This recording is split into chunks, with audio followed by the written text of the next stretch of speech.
Nung isang gabi pumunta kami sa Quezon City, doon sa Soler Hotel. At pumunta kami sa isang restaurant. Ang pangalan ay Trattoria. Napakasarap ng kanilang pizza. Ibang klase. Hindi rin naman siya masyadong mahal. Affordable naman siya. Pero talagang malasa ang kanilang cheese. At syempre yung ambience kasi Soler nga. First time ako nakapasok sa loob ng Soler. Ang ganda-ganda pala.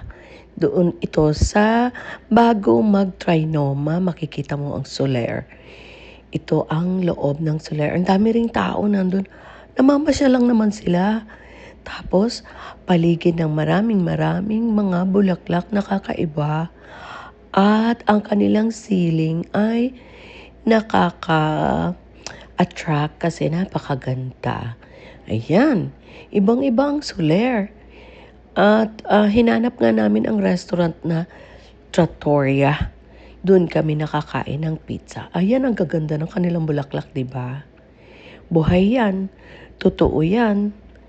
Yan. So, naglakad kami sa loob at hanggang nakarating kami doon sa restaurant.